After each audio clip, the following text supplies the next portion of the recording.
Good morning. My name is Chris, and my pronouns are he, him. Good morning. Welcome to this circle. As you make your way in and find your seats, what a circle it is, full of life, full of energy,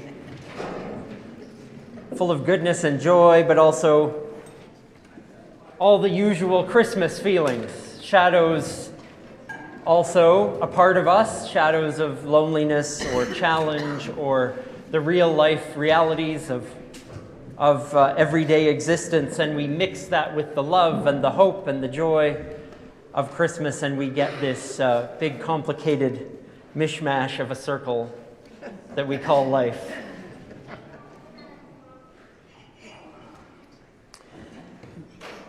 We seek Christmas in this season of Advent and look to it as an adventure of how we might live more fully into this season. And so here we are, this circle this morning, to explore the adventure of love, to shine the light of our highest humanity within us, and yet still all seeking it. So welcome to this Sunday of Christmas music. Throughout our morning, you will hear the stories and songs of Christmas as prepared by our choirs, our ensembles, our instrumentalists.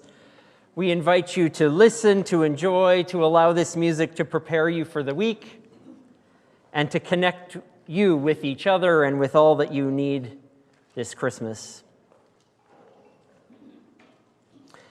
And so as we gather in this place that we make sacred with our presence, with our intentions, we are welcomed and affirmed that we all belong, all sizes, all ages, all colors, all cultures, all abilities, all genders, all sexualities, all learning styles and neurotypes, all religions or none, all people. Welcome to community, and welcome to this last Sunday in Advent as we prepare ourselves for the adventure of Christmas.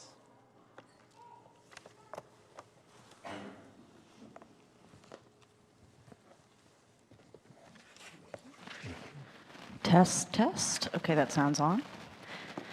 When we gather, we take time to acknowledge that we share this place that we gather in with many First Peoples, such as the Nehio, the Dene-Sulene, the Nakota Iska, the Anishinaabe, the Nitsitapi, and the Métis. We make these acknowledgements out loud to remind ourselves and everybody that the work of reconciliation and decolonization is still ongoing, and to remind ourselves of how important it is to respect this land, its history, and the people who have lived here for thousands of years. We recognize that to truly live up to the ideals of the Christmas season, of peace on earth and goodwill to mankind, we must understand that the earth does not belong to us or to anybody or to any one faith or culture. We all share this land, and we commit our time and energy as individuals and together as a community to backing up these acknowledgements and affirmations with action. May it be so. It's the off button on this thing.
We light our community candle to recognize that whatever journey that we're on toward Christmas, whatever journey we've embarked on in life, we take each step knowing we have the love, the support of community.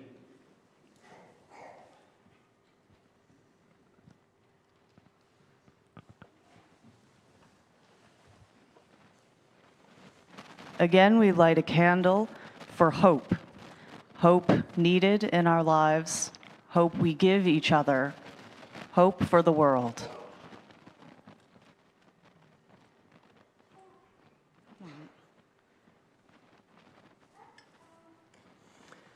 And again, we light a candle to shine for peace. Peace in our hearts, peace in our community, peace in the world.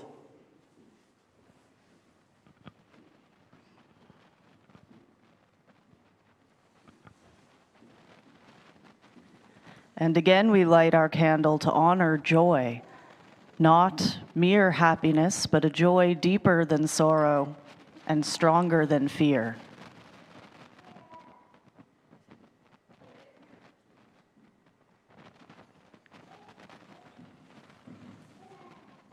And today we light a candle for the love that shines in every one of us, inspiring us to share our love and light with all who share in the experience of living.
We have a time for all ages. The carpet's just in a different spot. I'm over here. Come on up if you want to come. Morning, everyone. Hello.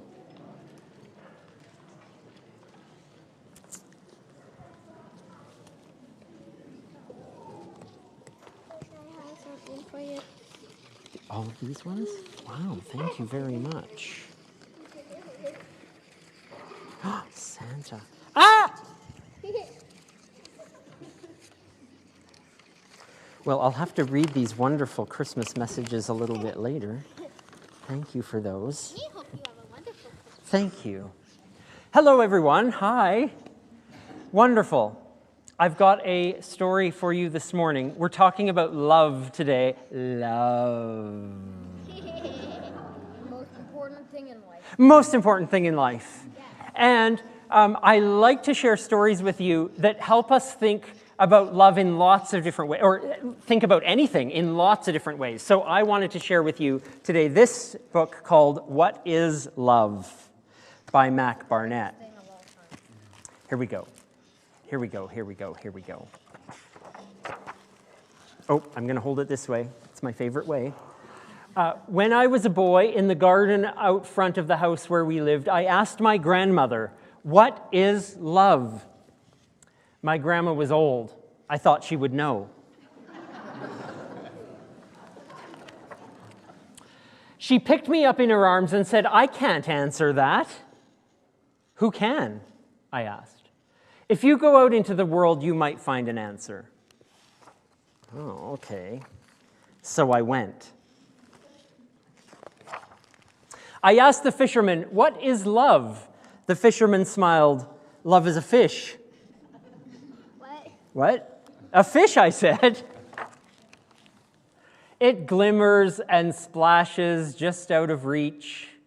And the day that you catch it, if you know what you're doing, you give it a kiss and throw it back in the sea."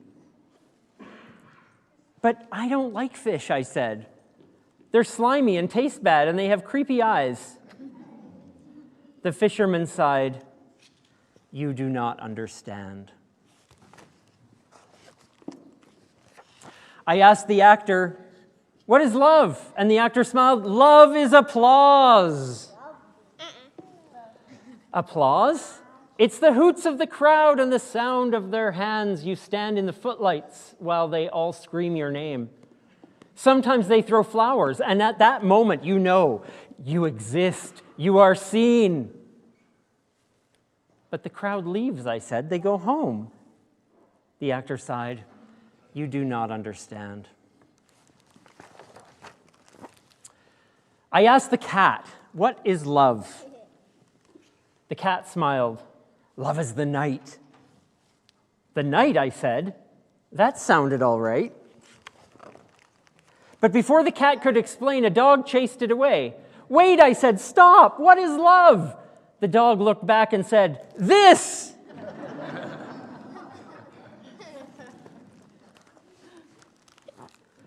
I asked the carpenter, "What is love?" The carpenter smiled. "Love is a house." "A house? You hammer and saw and arrange all the planks. It wobbles and creaks, and you alter your plans. But in the end, the thing stands, and you live in it." I said, "I'm not allowed to use hammers. Once I busted my thumb." "I don't mean a real hammer. I'm not talking about thumbs. But it got busted real bad." The carpenter sighed. "You do not understand."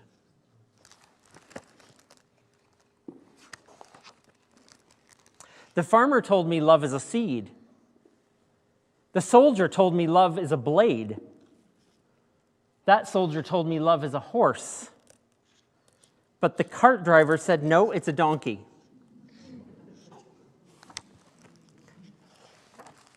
A sports car, a donut, a lizard, a ring, the first snow of winter, a maple in the summer, a grizzly bear, this pebble right here. These are all things people told me love is.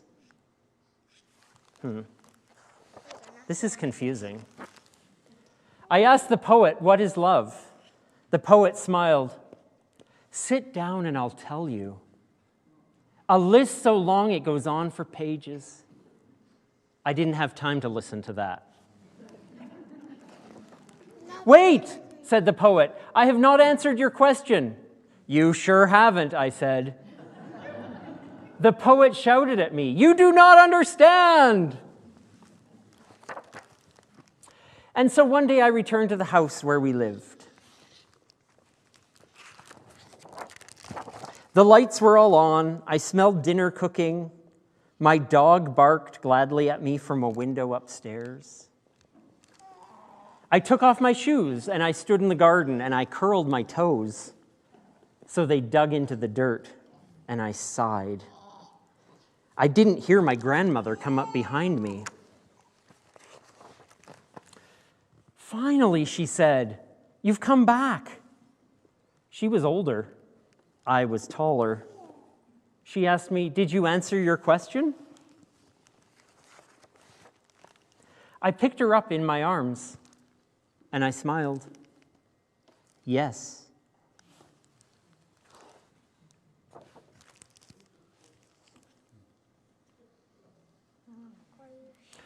Oh, I love the looks on your faces right now. What an interesting, odd story, huh? I love that we are reading this story and we have all these weird answers about what is love. Do you have any ideas about what this person that was going through this whole book, what did he discover at the end? Do you have any ideas? I don't think there's any one answer, but he said that, did you find what love is? And he said yes. What do you think he found? What did you say? Just a hug. A hug. I think he found a hug. What else? I think he realized everything is love. Anything that you feel attached to is love. Yes. So Very good. that Anything you feel attached to can be love. yes. Or liken. Anything else he found? I think he found these things that he was very familiar with. He found his garden and his dog. Like a donkey. Well, he may have found a donkey. He smelled dinner cooking. He saw the lights on. All these things he realized after he'd been away and he came home, he thought, oh, I think I do know what love is. It's all these amazing, wonderful things that I know and that are around me. So we could have a wonderful conversation about all of the things that you know that love is. I want you to, right now, think quietly in your head of one thing that you know love is for you. Maybe it's something that you are around, that you feel connected to. Maybe it's a person. Maybe it's a feeling. Maybe it's something you do. Maybe it's an animal. Think of that thing. Is everyone thinking of that thing? My comfort items. Now, on the count of 3, we're all going to shout it out. And we're going to answer the question, what is love? Okay? 1, 2, 3. Everything. Anything that you love. Stuffing. Beautiful. We did it. Oh my gosh. Thank you. And for the taller and older folks in this room, you'll all write an essay on this book a little bit later. Thank you. Okay. All right. Wonderful that you joined me for this story. Ready for some more Christmas fun and activities? Kid Spirits happening?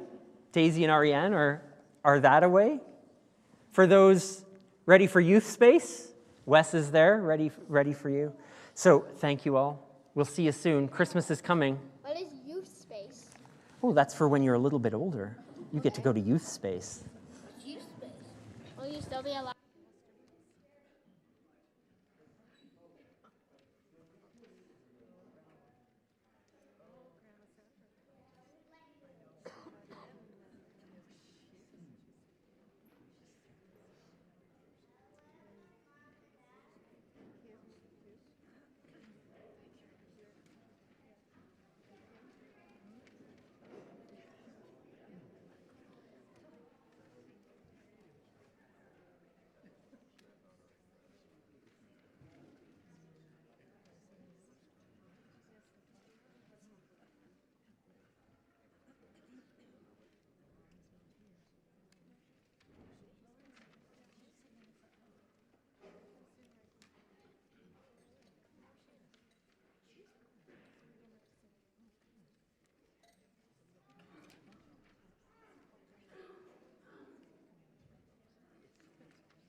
don't care if the house is packed or the strings of light are broken.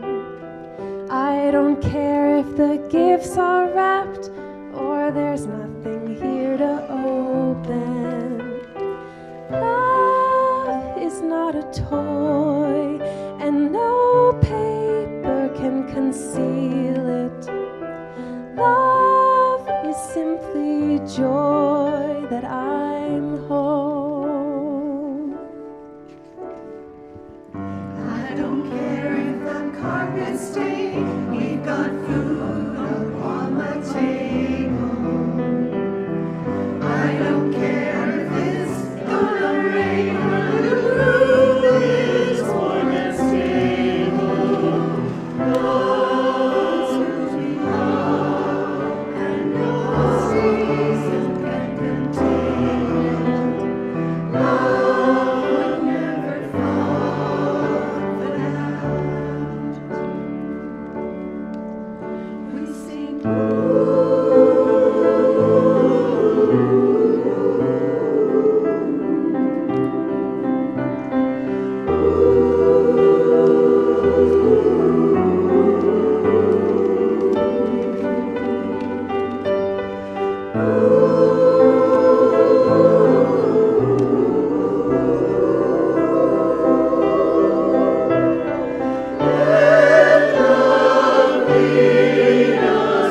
love is Christmas.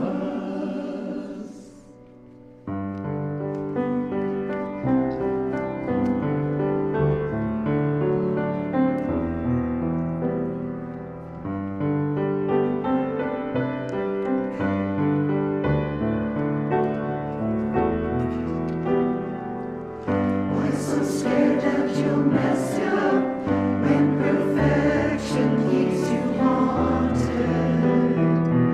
All we need is your best, my love, that's all anyone ever wanted.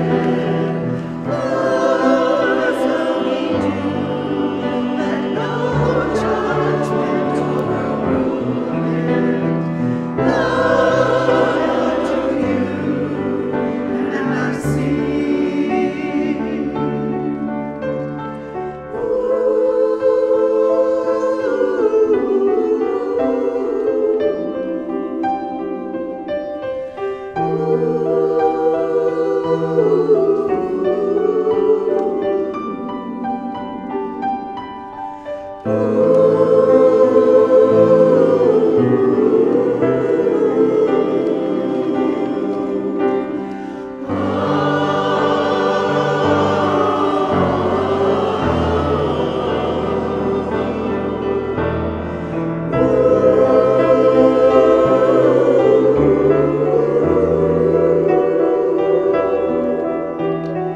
Let love lead us, love is Christmas. Let love lead us, love is Christmas. Let love lead us, love is Christmas. Let love lead us, love is Christmas. Let love lead us, love is Christmas. Have love save us, love is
by Kate DiCamillo and illustrated.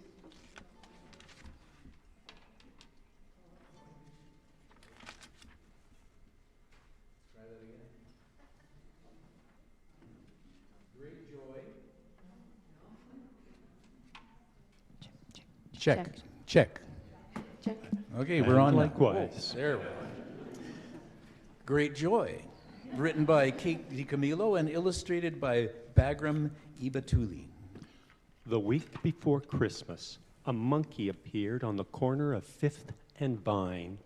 He was wearing a green vest and a red hat, and with him was a man, an organ grinder who played music for the people on the street.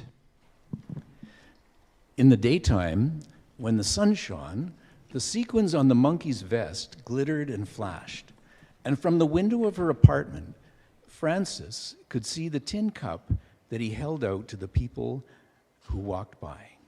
Sometimes, if it was very quiet, for just a minute, Francis could hear the music. It came across the crowded sidewalk and up through the windows, and even though the organ grinder and the monkey were just across the street, to her, the song sounded sad and far away, like the music from a dream.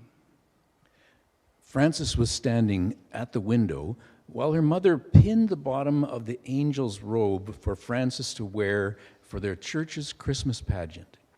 She asked her mother, "Where do they go at night?" Who? "That man and his monkey." Oh, Francis, don't ask me questions that I can't answer. I'm sure they go somewhere. Everybody goes somewhere. "But where?"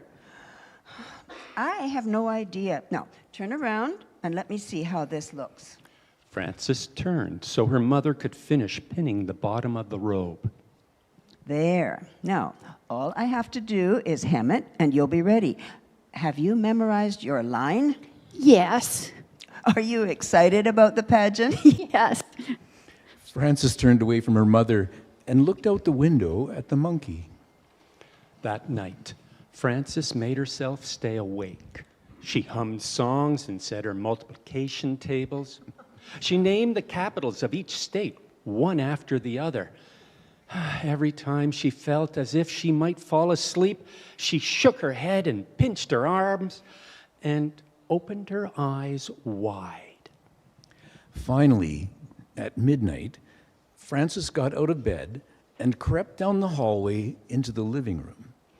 She looked down into the street and saw the organ grinder.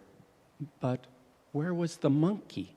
Her heart thumped, and then she saw him tucked inside the man's overcoat, his small red hat still on his head.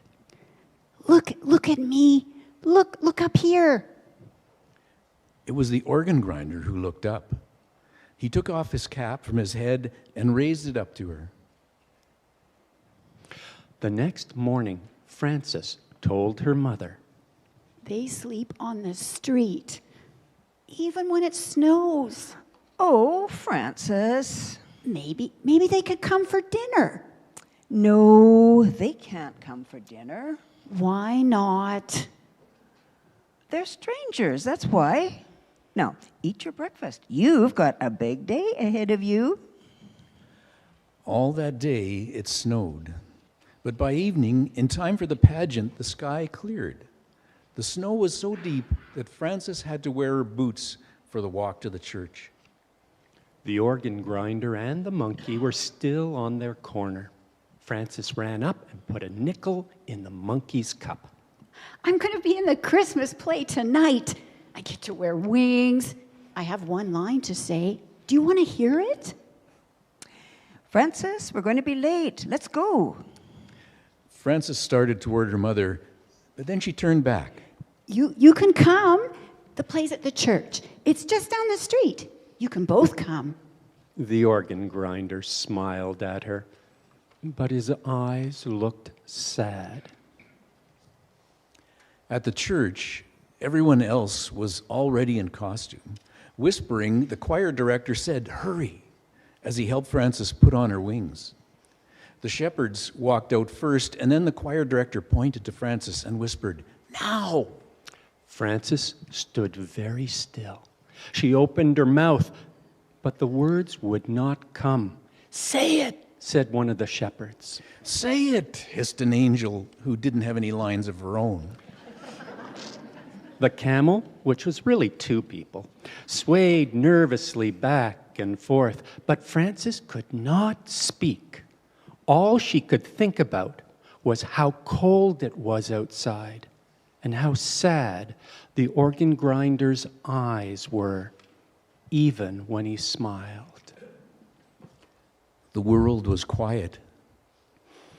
Everyone waited.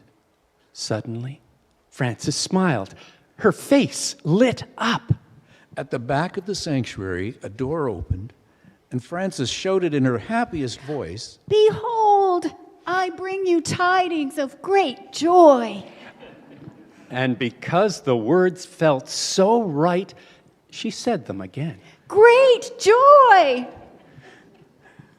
Refreshments were served after the pageant. It's hard to say who was the happiest that evening. The organ grinder? The monkey? Frances? Or her mother? Everyone, I hope. In a dark time, doors will sometimes magically open and let us step inside to the warmth and light of a community. This is the wisdom of a storyteller, inspired by an image of an organ grinder playing music deep in the purple dusk of winter. May we find wisdom for our living.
Children sleeping, snow is softly falling. Dreams are calling like bells in the distance. We were dreamers not so long ago, but one by one we all had to grow up. When it seems the magic slipped away, we find it all again on Christmas Day. Believe in what your heart is saying, hear the melody that's playing. There's no time to waste, there's so much to celebrate. Believe in what you feel inside, give your dreams the wings to fly. You have everything you need if you just believe.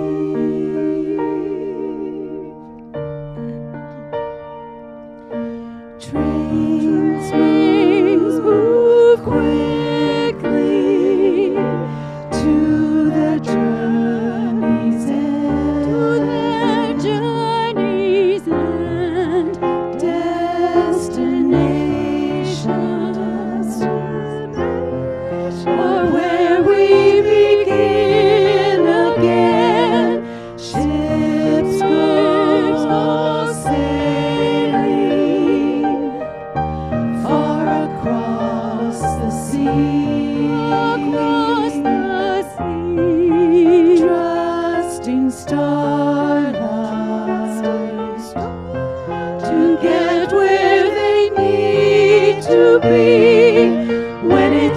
seems that we have lost our way.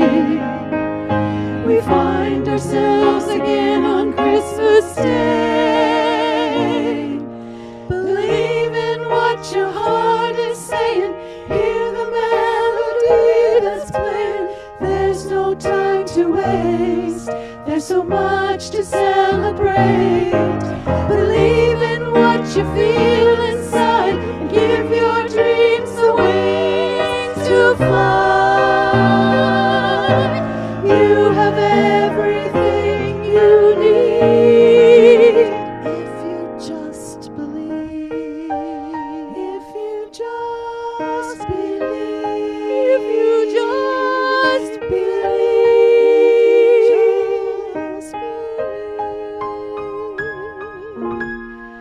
Just believe. Just believe.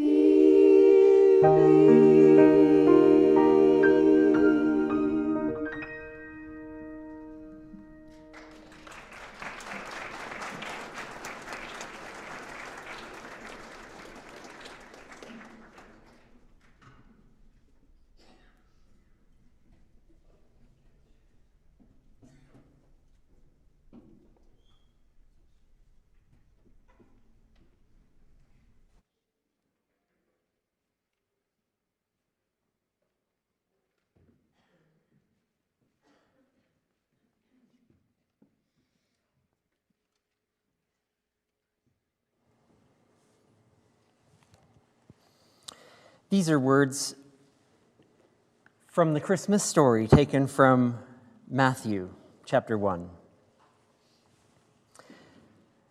The birth of Jesus took place like this. His mother Mary was engaged to be married to Joseph. Before they enjoyed their wedding night, Joseph discovered she was pregnant. Joseph, chagrined but noble, determined to take care of things quietly so that Mary would not be disgraced. While he was trying to figure a way out, he had a dream. An angel spoke in the dream, "Joseph, son of David, don't hesitate to get married. Mary's pregnancy is spirit conceived. She will bring a son to birth, and when she does, you, Joseph, will name him Jesus." These are words from the first century Jesus tradition. May we find wisdom for our living. The Christmas theme of love, like all of the other themes, points to something deeper than an emotion. We say, "I love you," to our romantic partners, to our friends, to our children, to our parents. We use the word love to talk about our favorite dessert or coffee place. But if there's one thing to take from the spiritual adventure that is love, it's that at the heart of almost every teaching on love is a hard truth, that love is never just sentiment. Love isn't necessarily about how we feel, because feelings change day by day. They're affected by our moods, the weather, the countless other things that go on in our life. Love, we are told, in its truest sense, describes how we act. Love is something we do. Love always asks us what steps we're making, words we're using, actions we are taking to be the kind of person we wish to be. There's a famous teaching on love in the first century writings, another one that sounds like this. Some of you may have heard this before. Love is patient. Love is kind. Love isn't jealous or boastful. It's not arrogant or rude. Love does not insist on having its own way. It's not irritable or resentful. It doesn't rejoice at wrongs, but rejoices in right relationship. Love bears all things, believes all things, hopes all things, endures all things.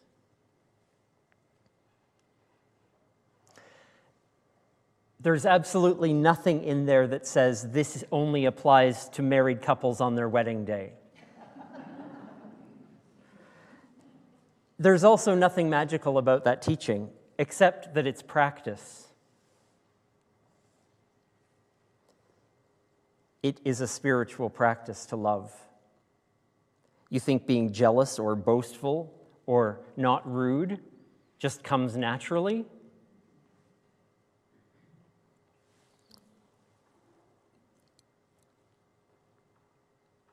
The actions, words, and intentions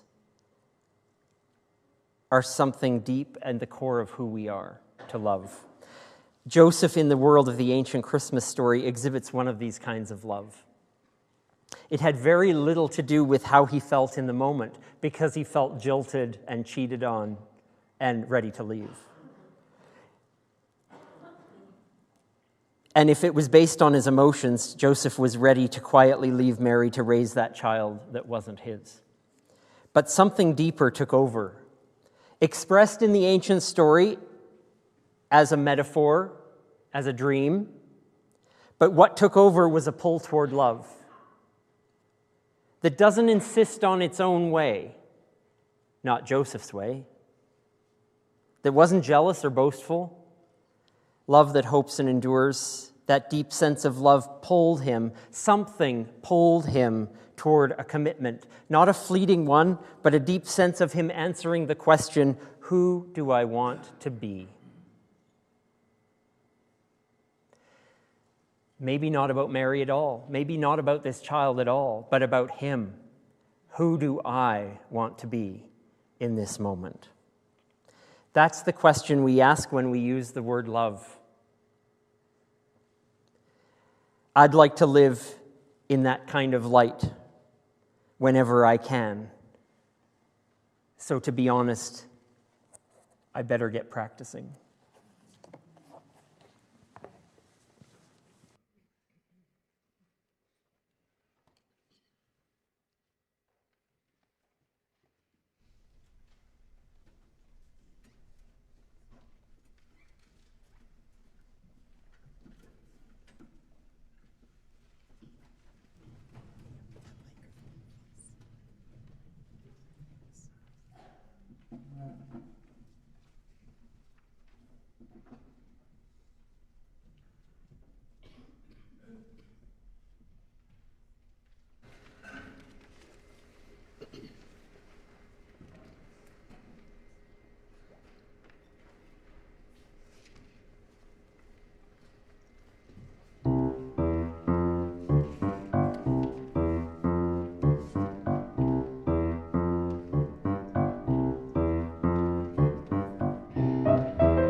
I invite us to join our voices or read along as we strengthen our intentions this morning.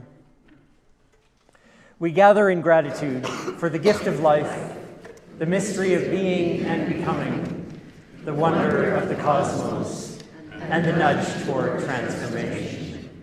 We strengthen our intention to bring healing to hurt, peace to violence, beauty to ugliness, and love where there is brokenness. May we find the courage and grace to befriend the lonely, invite the uninvited, and love the outcast. In this season, may we embrace our significance and claim our dreams for transformation and peace. We pray as those born of an endless love and light. May it be so.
We have just a few moments to share some things that are coming up in the life of our community. And being it's the week of Christmas, there are a few things coming up. And we would like to extend an invitation, of course, to our Christmas gatherings, one of which is tonight.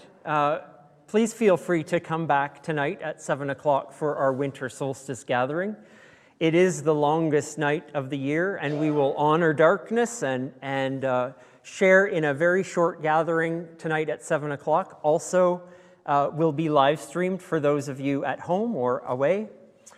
And then from 7:30 onward, just a very relaxed time of walking the labyrinth in this space, a time to take that meditative walk, that adventure through Advent toward Christmas, and ponder whatever it is we need to ponder in this night and reflect as we walk.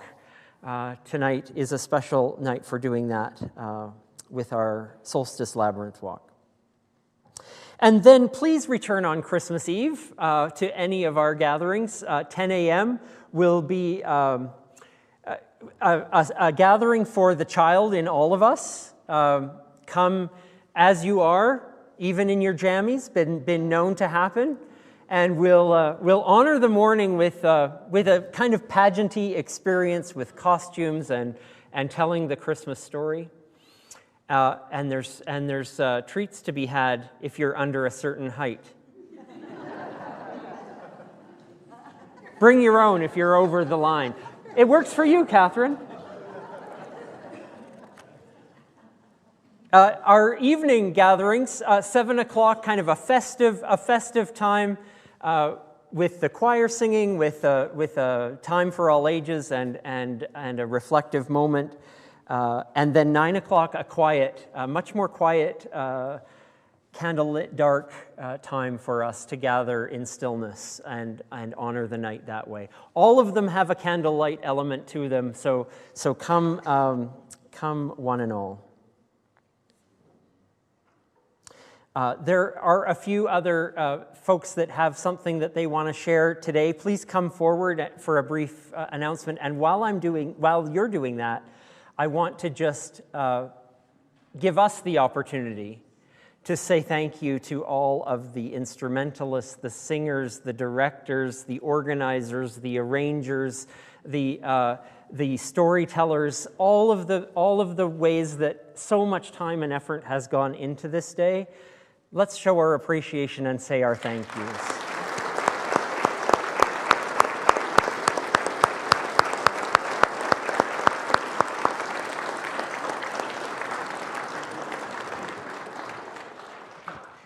I'm Kim Boyce, and my pronouns are she and her. My mom turned 90 on Friday, and our family put on a big, huge celebration here in the small hall yesterday. And there's plenty of food left over. So I'm going to bring out sandwiches and a veggie tray after church, and I really would love to see it all disappear. So thank you so much.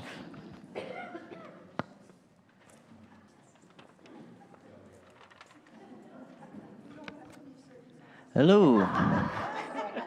I will definitely be taking you up on that, Kim. I'm very hungry. I'm Dara, he, him. I've just got two things to mention. For Christmas dinner on Thursday, doors open at 4, meal at 4:30. This is your last chance to sign up. We have a ton of donations, so thank you for everybody that's contributed. For the Labyrinth gathering tonight, we'll be setting up the Labyrinth immediately following the gathering. So as you're doing your sandwiches and chatting and stuff, if you could just stay to the edges or in the foyer, that would be much appreciated. And if you are able to help us take care of that, put some chairs away, lay it out, do all the things that need to happen, that would be much appreciated. And if you're coming tonight and are also able to help with the takedown afterwards, that would also be much appreciated. If you're able to, talk to Trudy right over there. Thank you.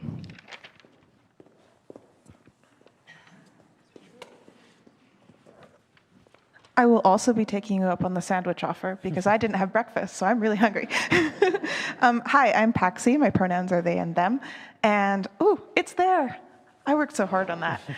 Back by popular demand, we've got a gingerbread house making event happening on Sunday, December 28th at noon/after the service in the lower hall. We've got enough gingerbread houses for 20 people to build a house. So if you would like to build a house, please RSVP. The email's there, and it'll also be sent out in the messenger. That's all.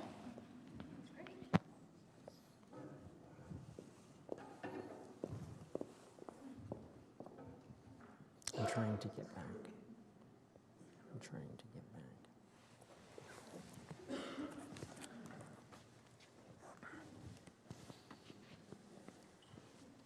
I never know where the candle ends up. We change our light because we know that we are changed by each other, we are changed by the love that we share, and we are changed by our experience together. So may we go into this day knowing that we take love with us, we take all of the themes and the sentiments and the deep well of spirit that we take with us in this season leading to Christmas.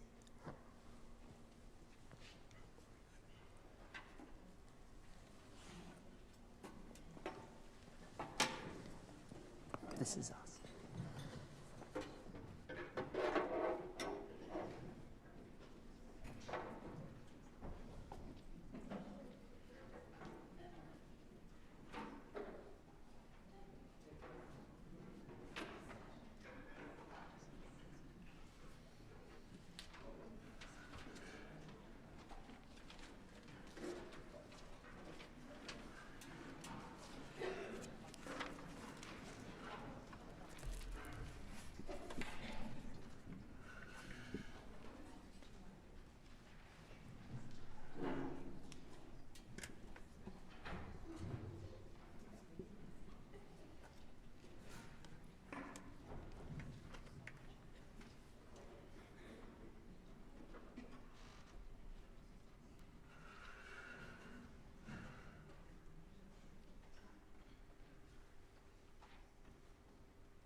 everywhere, all at once, and enchanting.